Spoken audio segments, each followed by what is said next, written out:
Hello student, welcome to ICT virtual classes. तो class हम यहाँ पे डिस्कस कर रहे थे ह्यूमन रिप्रोडक्शन, और यहाँ पर हम बात कर रहे हैं एम्ब्रियोनिक डेवलपमेंट की, जो कि आपको घर से दिया गया था। जो आपका बचा हुआ पोर्शन है उसे एक बार आप लोग पढ़ के लिख लेंगे। तो यहाँ पर आज हम इस चैप्टर को कंप्लीट कर देंगे। जो आपके बचे हुए टॉपिक हैं एक बार आप अपने घर से पढ़ के लेकर के आएंगे, ठीक है। अगर आपको कंफ्यूजन हो सकती है तो आप पूछ सकते हैं अभी तक के जो भी हमारे प्रीवियस टॉपिक है उनमें से। तो आगे बढ़ते हैं यहाँ पर और स्टार्ट करते हैं अपना टॉपिक। उसके बाद हम यहाँ पर एक और चीज डिस्कस करेंगे कि इस पूरे चैप्टर में इम्पॉर्टेंट टॉपिक जो आपके आते हैं वो क्या है, आपको किस प्रकार से यहाँ पर प्रिपेयर करने हैं अपने लेक्चर और उनको रिवाइज करना है। तो आ जाओ, हम बात कर रहे हैं यहाँ पे एम्ब्रियोनिक डेवलपमेंट की, जिसमें हमने कहा कि जाइगोट से यहाँ पर एम्ब्रियो बनता है, जिसमें ब्लास्टोमेयर्स होती है, देन मोरुला बनता है, देन ब्लास्टोसिस्ट बनता है। ब्लास्टोसिस्ट ही यहाँ पे इम्प्लांट होता है, और ब्लास्टोसिस्ट के बाद आपने ब्लास्टोसिस्ट में बहुत सारे चेंजेस आते हैं, जिसमें ट्रोफोब्लास्ट जो है वो साइटोट्रोफोब्लास्ट साइटोट्रोफोब्लास्ट में डिवाइडेड होता है। एम्ब्रियोब्लास्ट जो है वो हाइपो एंड एपिब्लास्ट में यहाँ पे डिवाइड होता है। देन यहाँ पे यॉर्क सैक एंड एमनियन का फॉर्मेशन होता है। फिर एक्स्ट्रा एम्ब्रियोनिक मीजोडर्म यहाँ पर बनती है। फिर फ्यूचर अम्बिलिकल कॉर्ड का फॉर्मेशन यहाँ पर होता है, ठीक है, ठीक है। और उसके बाद यहाँ पे क्या होते हैं, विलाई यानी कि फिंगर लाइक जो प्रोजेक्शन होते हैं। आपने कहा यहाँ पे क्या बनेगा, ये अम्बिलिकल कॉर्ड जो है उसमें से यहाँ पे ये अटैच हो जाता है, और ये यहाँ पे कॉरियोनिक विलाई बनती है, ठीक है। कॉरियन इन तीनों को मिलाकर के बनता है, और ये जो फिंगर लाइक प्रोजेक्शन है कॉरियोनिक विलाई बनती है। अब इसके बाद आगे क्या होगा, इसमें जर्म लेयर बनेंगे, एक्टोडर्म, मेसोडर्म, एंडोडर्म, और उन्हीं से टिश्यू बनेंगे, टिश्यू से ऑर्गन यहाँ पर बनते हैं, ठीक है। अब यहाँ तक की बात हो गई है तो पढ़ लेते हैं। हमने यहाँ पे मॉड्यूलर के बारे में बात की, इम्प्लांटेशन हमने पढ़ लिया है, देन एम्ब्रियोनिक डेवलपमेंट को हम पढ़ रहे थे। तो क्या हमने यहाँ पर चीजें समझी, आपने कहा the finger like projection on trophoblast after implantation called chorionic villi that along with uterine wall forms a functional unit between a developing embryo and maternal body called placenta। आपने कहा यहाँ पर ट्रोफोब्लास्ट, जैसे कि प्रीवियस लेक्चर में मैंने कहा था, इन्होंने ट्रोफोब्लास्ट बोल दिया है। एक्चुअली में जो फिंगर लाइक प्रोजेक्शन यहाँ पर निकले हैं वो किससे बने हैं, कॉरियोनिक विलाई जो है वो किस चीज से मिलकर के बनी है। आपने कहा कि सबसे पहले कॉरियन किससे बना है, साइटोट्रोफोब्लास्ट, एक्स्ट्रा एम्ब्रियोनिक मेसोडर्म, इन तीनों लेयर से बना है यहाँ पे कॉरियन। और कॉरियन जब ऐसे फिंगर लाइक प्रोजेक्शन में आया है तो उसको कॉरियोनिक विलाई हमने नाम दिया है। आपने कहा कॉरियोनिक विलाई जो है यहाँ पर इम्प्लांटेशन के बाद बनता है कॉरियोनिक विलाई। ये यहाँ पर यूटेराइन वॉल के साथ एक मिल करके एक फंक्शनल यूनिट बनाता है, जो डेवलपिंग एम्ब्रियो है और जो मैटरनल बॉडी है, मदर की बॉडी और जो एम्ब्रियो है उसके बीच में एक क्या बनाता है, यहाँ पर एक कनेक्शन बनाता है, ठीक है, या फंक्शनल यूनिट बनाता है। फंक्शनल यूनिट का मतलब है कि उन दोनों के बीच में जो भी चीजों का आदान प्रदान होगा वो उसी पार्ट के द्वारा होगा, और इसको हम कहते हैं प्लेसेंटा, ठीक है। Placenta is attached with fetus या एम्ब्रियो, ठीक है। आपने कहा प्लेसेंटा फीटस या एम्ब्रियो से अटैच्ड होता है with an umbilical cord, umbilical cord के द्वारा। ये इससे क्या होगा, देखो फीटस है, अम्बिलिकल कॉर्ड यहाँ से निकल रहा है, ये है ना अम्बिलिकल कॉर्ड, ये हमने बोला था ये फ्यूचर अम्बिलिकल कॉर्ड है। अब अम्बिलिकल कॉर्ड यहाँ पर आ गया, जहाँ पर क्या है, कॉरियोनिक विलाई है। तो आपने कहा ये जो अम्बिलिकल कॉर्ड है इसके द्वारा प्लेसेंटा फीटस से जुड़ा हुआ रहता है, ठीक है। अब यहाँ पर इसका काम क्या है, आपने कहा that transport food and oxygen to embryo. यहाँ पर फूड एंड ऑक्सीजन एम्ब्रियो को जो पहुंचाया जाता है वो मदर की बॉडी से पहुंचाया जाता है with the help of placenta. यहाँ पर आपको कुछ स्ट्रक्चर दिए गए हैं, और साथ ही साथ आपको ऐसा नहीं है कि डेवलपमेंटल प्रोसेस बस यहाँ तक ही है, आपको इससे आगे की भी प्रोसेस यहाँ पे दी गई है जो कि आपको होमवर्क में दिया गया था। मैं मान के चल रही हूँ आपने वो चीज़ें यहाँ पे पढ़ी हैं, रिवाइज की हैं और समझी है। अगर उन चीज़ों में कोई प्रॉब्लम है, कहीं भी समझ नहीं आया है तो आपको क्वेश्चन कर सकते हैं, अदरवाइज हम यहाँ पे आगे बढ़ेंगे। कुछ कुछ चीज़ें हमें होमवर्क में करनी पड़ेंगी, वरना हमारा चैप्टर जो है बहुत लेंथी होगा। यहाँ तक बातें जो है एम्ब्रियोनिक डेवलपमेंट तक की बातें हैं, फीटस बनने तक की बात अगर हो गई है तो आज हम कुछ हार्मोन्स के बारे में बात कर लेंगे। एक बार देखो यहाँ तक की बातें क्लियर है।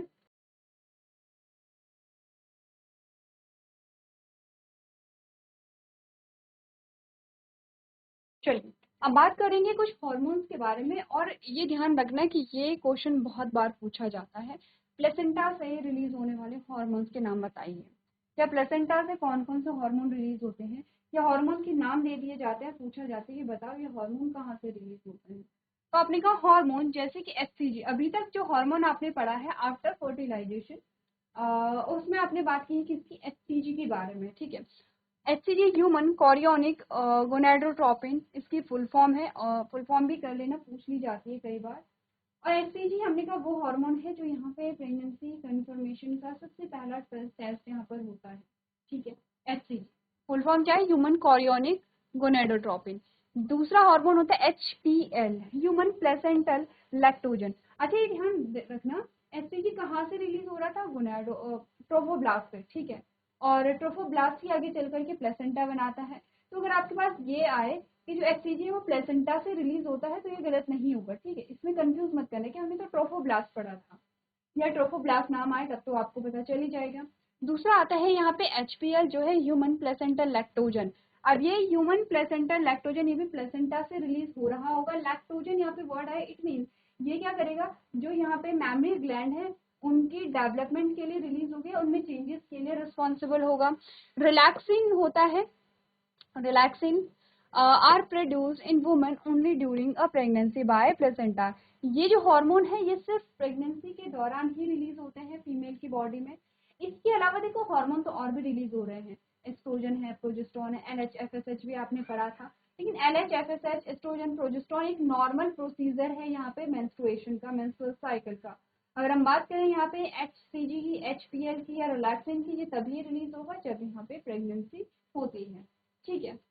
आफ्टर इम्प्लांटेशन, इम्प्लांटेशन के बाद द इनर सेल मास, कौन सा इनर सेल मास, जिसको एम्ब्रियोब्लास्ट हम कह रहे थे, यानी कि embryo differentiate into an outer layer called ectoderm. अच्छा यहाँ पर आ जाती हैं अब क्या लेयर, यहाँ पर आ जाती है जिनको हम जर्म लेयर कहते हैं।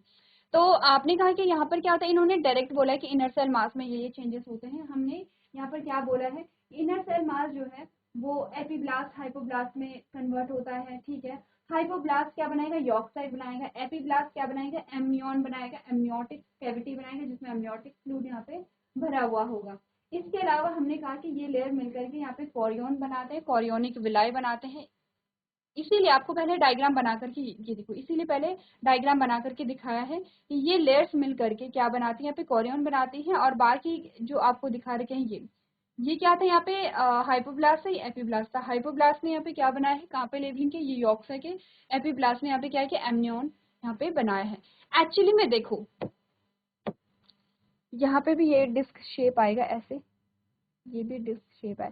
एक्चुअली में जो यहाँ पे पूरा एम्ब्रियो, ये पूरा बेबी बनेगा वो इन डिस्क से बनेगा। ये जो डिस्क है, ये जो यहाँ पे ऐसे डिस्क है, यहाँ से बनेगा, ठीक है। और यहीं से इसी की बात कर रहे हैं। अच्छा देखो है तो ये क्या है, तो ये एम्ब्रियोब्लास्ट ना। देखो हमने क्या बोला था, ये एम्ब्रियोब्लास्ट है, ठीक है, ये इनर सेल मास है। यही दो लेयर में कन्वर्ट हुआ है हाइपो एंड एपीब्लास्ट में। यही यॉक्सेक एंड एमनियन बना रहे हैं, ठीक है। और ये यहाँ तक यही चला आ रहा है। मैंने क्या बोला, इन डिस्क से मिल करके बनता है क्या, जो फ्यूचर जो यहाँ पे फीटस होगा, या जो एम्ब्रियो है, या जो पूरा बेबी है, इनसे होता है। ये अभी भी यहाँ पे क्या है, हाइपो, ये अभी भी क्या है, यहाँ पे एपीब्लास्ट है, और ये अभी भी क्या है, हाइपोब्लास्ट है। ये ध्यान रखना, ये हाइपो था, ये एपी था, ये हाइपो है, ये एपी है। कौन से जो मैंने रेड से यहाँ पे किए हैं ये वाले, ये अभी भी एपीब्लास्ट एंड हाइपोब्लास्ट है यहाँ पे।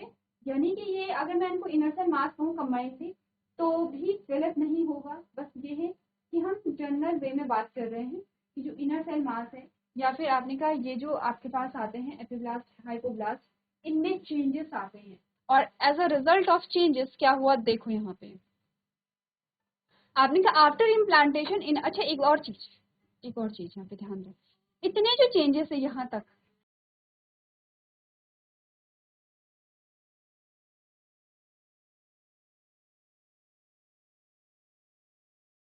देखो इतने जो चेंजेस है ये कब तक हो गए हैं, 8th डे।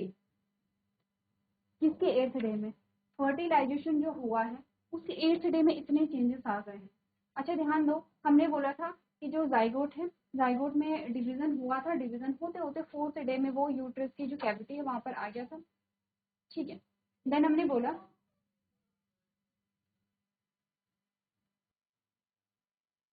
देन हमने बात की थी यहाँ पर 7th डे इम्प्लांटेशन हुआ है, यानी कि जो यहाँ पे एम्ब्रियो है वो कहाँ आ गया है, यूट्रस की वॉल में यहाँ पे धस गया है या वहाँ पे सेट हो गया, वहीं पे पूरा डेवलपमेंट होता है। 7th डे इम्प्लांटेशन होगा एंड आफ्टर इम्प्लांटेशन ब्लास्टोसिस्ट जो आपका यहाँ पर आता है, कौन सा स्ट्रक्चर है, ये वाला जो स्ट्रक्चर है ब्लास्टोसिस्ट जो यहाँ पर आता है, उसमें जो चेंजेस हुए हैं कौन कौन से, जैसे कि आपने कहा ये तो ब्लास्टोसिस्ट है, इसमें ये चेंजेस हुए हैं, देन ये हुआ है, देन ये सारे चेंजेस आपने कहा 8th डे में हो गए हैं। अब ये जो है ये 9th डे की स्टोरी है कि 9th डे में क्या क्या चीजें हो रही हैं, तो आपको डे भी बता रखे हैं, वो ध्यान देना। आपने कहा आफ्टर इम्प्लांटेशन के बाद जो 8th 9th डे था उसमें जो इनर सेल मास है वो डिफ्रेंशिएट करता है किसमें, into outer layer called ectoderm, बाहरी लेयर बनाता है जिसको एक्टोडर्म कहते हैं, एंड इनर लेयर बनाते हैं जिसको एंडोडर्म कहते हैं। ध्यान देना, पहले एक्टोडर्म और एंडोडर्म बनता है, मेसोडर्म का फॉर्मेशन बाद में होगा, पहले क्या बनेंगे, 2 लेयर बनेंगे। ठीक है, एमसीक्यूज में ऐसे ही क्वेश्चन पूछे जाते हैं। अब mesoderm soon appears between the ectoderm and endoderm, तो पहले क्या हुआ, पहले एक्टोडर्म और एंडोडर्म बनता है, देन बीच में मेसोडर्म अपीयर होती है। तो ये पूछा जाता है कि फिर लास्ट में कौन सी लेयर आई है, ये तीनों लेयर, कौन सी लेयर, ये एक्टोडर्म, ये एंडोडर्म और ये मीजोडर्म, यही तीनों क्या होती हैं, जर्म लेयर होती हैं, और इन्हीं से हमारे चारों के चारों जो टिश्यू हैं, epithelial tissue, connective tissue, nervous tissue, muscular tissue, इनका फॉर्मेशन होता है। तो आप जानते हैं कि टिश्यू से फिर क्या होगा, सारे ऑर्गन्स का फॉर्मेशन होगा। ठीक है, फिर हमने कहा these 3 layers give rise to all tissues organs in adult, और यही 3 लेयर होती हैं जो यहाँ पर पूरे टिश्यू का फॉर्मेशन करेंगे। टिश्यू का मतलब देखो, टिश्यू का मतलब क्या होता है, एपिथेलियल टिश्यू बनेगा, कनेक्टिव में आपके बोन भी बन रही हैं, आपके कार्टिलेज भी है, यहाँ पे आपका ब्लड भी है, लिम्फ भी है, टेंडन है, लिगामेंट है, एडिपोज है, ये सारे बनेंगे। मसल्स बनेंगे यहाँ पे, जिसमें आपने कहा कि कार्डियक मसल्स बनेंगे, स्मूथ मसल्स बनेंगे, स्केलेटल मसल्स बनेंगे, नर्वस टिश्यू यहाँ पे बनेगा, सारे टिश्यू बनेंगे, और उसके बाद ऑर्गन बनेंगे। It is important to note that the inner cell mass contain a certain cells called stem cells which have the potency to give rise to all tissues and organs. आपने कहा कि ये ध्यान देना जरूरी है कि इनर सेल मास में कुछ सेल्स होते हैं जिनको स्टेम सेल्स कहते हैं। अब क्वेश्चन आता है स्टेम सेल्स मतलब, देखो स्टेम सेल्स कुछ ऐसी सेल्स होती हैं जिनमें डिवीजन की कैपेसिटी होती है, जो किसी नए जीव या किसी नए ऑर्गन के फॉर्मेशन के लिए रिस्पॉन्सिबल होते हैं, उनको हम स्टेम सेल्स कहते हैं। तो ये स्टेम सेल्स होते हैं, इसीलिए आपने कहा ये तीनों लेयर यहाँ पर आपको दिखाई दे रही हैं, और आपने कहा इन्हीं से क्या होगा, आगे सारे टिश्यू का फॉर्मेशन होगा। इस स्लाइड में जो इम्पोर्टेंट है आपके लिए वो क्या है, मैं उसको हाईलाइट कर देती हूँ आपके लिए। एक तो ये है HCG, क्या है इसकी फुल फॉर्म, HPL की फुल फॉर्म, और रिलैक्सिन तो आपका है ही। बाकी ये 3 है, एक्टोडर्म, एंडोडर्म, मीजोडर्म, इनका फॉर्मेशन जो है वो कहाँ से हुआ है, इनर सेल मास से हुआ है। ठीक है, चलो ये चीजें आपको क्या करनी है, यहाँ पे जो जो हाईलाइट की है उनको आप लोग यहाँ पे नोट करेंगे और उनके बारे में भी बताएंगे।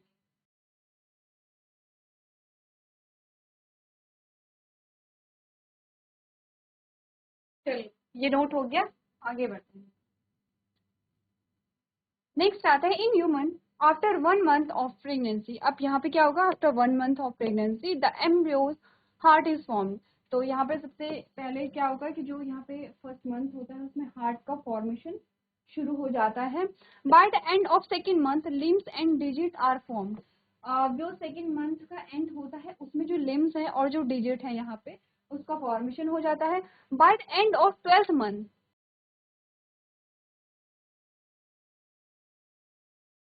नॉट 12th month,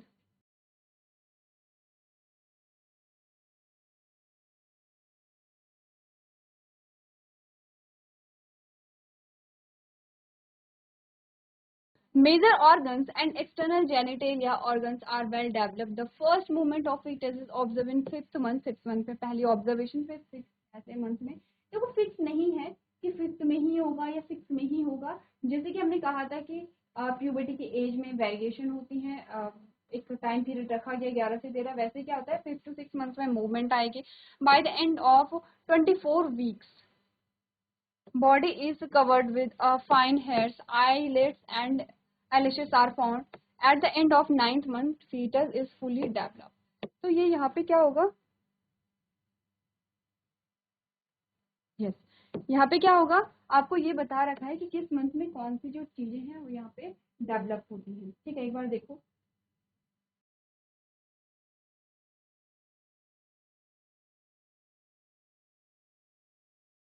चलो क्लियर है, आगे बढ़े। अब ये देख लेना first month, second month, third month में क्या क्या चीजें हो रही हैं, देन जो मूवमेंट है वो कब यहाँ पर आती है और फुली जो डेवलप होता है। अच्छा एक और चीज, एम्ब्रियो और फीटस में क्या डिफरेंस है वो ध्यान रखना। जैसे कि यहाँ पे अभी चेंजेस चल रहे हैं, ये थर्ड मंथ होगा, ठीक है, थर्ड लिख लेना यहाँ पे था, first second third month. Embryo जब क्या होता है, डेवलपमेंटल प्रोसेस चल रही है, अभी यहाँ पर क्या है, पूरे बॉडी पार्ट्स नहीं बने हैं लेकिन बन रहे हैं, डेवलपमेंटल प्रोसीजर चल रहा है, हम इसे क्या कहते हैं, एम्ब्रियो कहते हैं। जब यहाँ पे एम्ब्रियो में पूरे बॉडी पार्ट्स बन जाते हैं, कंप्लीट बॉडी का फॉर्मेशन हो जाता है, अब हम इसे क्या कहते हैं, यहाँ पे फीटस नाम देते हैं। तो ध्यान रखना कि फीटस एंड एम्ब्रियो में क्या डिफरेंस है, एम्ब्रियो एंड जाइगोट में क्या डिफरेंस है, जाइगोट एंड गेमीट में क्या डिफरेंस है, ऐसे डिफरेंसेस पूछे जाते हैं। चलो आगे बढ़े। अब बात आती है यहाँ पर पार्चुरेशन की एंड लैक्टेशन की, यानी कि जब यहाँ पे क्या होता है, जब फीटस जो है, क्योंकि पूरा डेवलपमेंट हो गया है बॉडी का, अब यहाँ पे क्या होगा, पार्चुरेशन होगा। The parturition the process of delivery, the process of a delivery of fully developed fetus is called parturition. आपने कहा कि जब यहाँ पे क्या होता है, बेबी के जो या फुली डेवलप्ड फीटस की जो डिलीवरी होती है उसको हम पार्चुरेशन कहते हैं। Signals for parturition originate from a fully developed fetus and placenta, inducing a mild uterine contraction called a fetal ejection reflex। देखो क्या होता है कि यहाँ पर पार्चुरेशन के जो सिम्टम्स आते हैं वो कैसे होते हैं कि यहाँ पर जो यूट्रस है उसमें कॉन्ट्रैक्शन शुरू होने लगते हैं। It trigger the release of oxytocin from a maternal pituitary. अब यहाँ पर जैसे ही यहाँ पे कॉन्ट्रैक्शन स्टार्ट होने लगेगा, वैसे ही क्या होगा, ये क्या होता है, पीरियोडिक होता है, जैसे हल्के हल्के जो पेन है वो फील होने लगता है, ये ट्रिगर करता है पिट्यूटरी को, जिससे कि ऑक्सीटोसिन रिलीज होता है। The mammary glands of female start producing milk to end of the pregnancy by the process of a lactation। ठीक है, आपने कहा कि प्लेसेंटा से एक हार्मोन रिलीज हो रहा था, अब यहाँ पर क्या होता है, लैक्टेशन प्रोसेस होती है जिसमें कि जो मैमरी ग्लैंड है उसमें मिल्क प्रोडक्शन होने लगता है। The milk produce during the initial few days of a lactation is called a colostrum. आपने क्या बोला, देखो ये इंपॉर्टेंट है, कोलेस्ट्रॉम क्या होता है। The milk produced during the initial few days of a lactation, lactation जब होता है उसके initial days में जो मिल्क प्रोड्यूस होता है उसको कोलेस्ट्रॉम कहते हैं। बहुत इंपॉर्टेंट होता है किसी भी न्यूबॉर्न के लिए, क्योंकि ये जो इम्यूनिटी बिल्ड होती है वो इसी से बिल्ड होती है। Which contain a several antibodies, क्यों होता है, क्योंकि इसमें बहुत सारी एंटीबॉडीज प्रेजेंट होती हैं, ठीक है, इसीलिए इम्पोर्टेंट होता है। अच्छा इस स्लाइड में इम्पोर्टेंट क्या है, इस स्लाइड में इम्पोर्टेंट क्या है, ये है कि फर्स्ट मंथ में क्या चीजें है, सेकंड में क्या है, थर्ड में क्या है, और जो मूवमेंट है वो कब आई है, और फुल्ली डेवलप्ड जो फीटस है वो कब बनता है। यहाँ पे पार्चुरेशन क्या होता है, फीटल इजेक्शन रिफ्लेक्स क्या यहाँ पर होता है, लैक्टेशन किसे कहते हैं, और कोलेस्ट्रॉम क्या होता है। आपकी आपकी ये इंपॉर्टेंट टर्म्स है इस स्लाइड के लिए। चलिए चलिए, तो इसी के साथ हमारा जो चैप्टर है वो कंप्लीट होता है। आपको एक टॉपिक जो रह जाता है मेमोरी ग्लैंड का स्ट्रक्चर, आप लोग एक बार देख लेना, और जितने भी आपको टॉपिक दिए गए थे होमवर्क में उन्हें आप लोग पढ़ के लेकर के आएंगे। तो अगर कोई डाउट रह जाता है तो आप लोग पूछ सकते हैं। तो आज के सेशन में हम इतना ही करेंगे, अभी तक क्लास में बने रहने के लिए आपको धन्यवाद।